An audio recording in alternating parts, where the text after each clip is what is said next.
आपल्या देशाची लोकसंख्या 130 कोटी आहे की 140 कोटी आहे हे आपल्याला निश्चित माहिती नाही.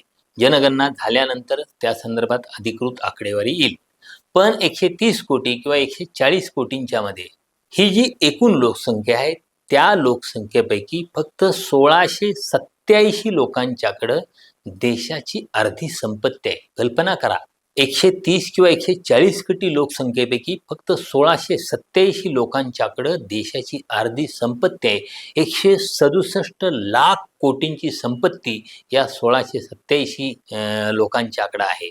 म्हणजे एकीकडं देशातले गरीब अत्यंत गरीब होत असताना, दारिद्र्य रेषेच्या वरचे लोक दारिद्र्य रेषेच्या खाली ढकलले जात असताना, दुसरीकडं श्रीमंतांची संख्या ही वाढायला लागलेली आहे. आता अर्थात कुणीतरी याचं सुद्धा औदात्तीकरण करेल की लोकांची श्रीमंती वाढायला लागली आहे, पण हजारो लाखो लोकांना गरीब करून हे काही लोक, मुठभर लोक अधिक श्रीमंत होत आहेत, हे सुद्धा आपल्याला लक्षात घ्यायला लागेल. हुरून इंडिया नावाच्या संस्थेची ही श्रीमंतांची यादी आहे आणि या यादीचं वैशिष्ट्य यंदाच्या म्हणजे पंतप्रधानांचे लाडके उद्योगपती गौतम अदानी यांना मागं टाकून मुकेश अंबानी यांनी पहिला क्रमांक मिळवला आहे. त्यात अंबानींची संपत्ती आहे 9,55,410 कोटी.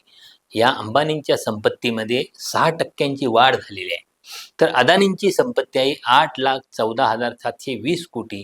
या अदानींच्या संपत्तीत या वर्षामध्ये 30% घट झालेली आहे. दुसरं एक वैशिष्ट्य या यादीचं सांगायचं म्हणजे 1687 लोकांच्या या व्यक्तींच्या यादीमध्ये सर्वाधिक 457 लोक मुंबईचे आहेत. ही जी यादी आहे ती ज्यांची संपत्ती 1000 कोटींच्याहून अधिक आहे अशा लोकांची ही यादी आहे.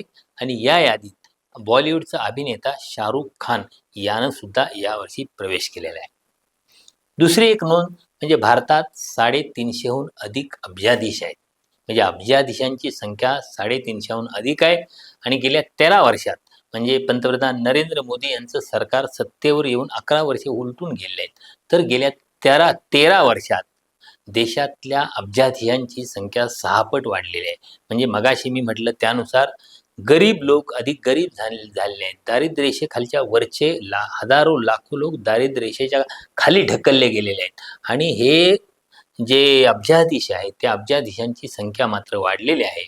13 वर्षात ही अब्जाधीशांची संख्या 6.5 पट वाढलेली आहे. म्हणजे ही जी यादी आहे त्या यादीत अंबानी आणि अदानींच्या नंतर जी कुटुंब आहे ते शनी नाडर मल्होत्रा, सायरस पूनावाला, कुमार मंगलम बिर्ला, नीरज बजाज, दिलीप संघवी, अजिम प्रेमजी, गोपीचंद हिंदुजा, राधाकिशन दमानी या कुटुंबियांचा अनुक्रमे त्या श्रीमंतांच्या यादीमध्ये समावेश आहे.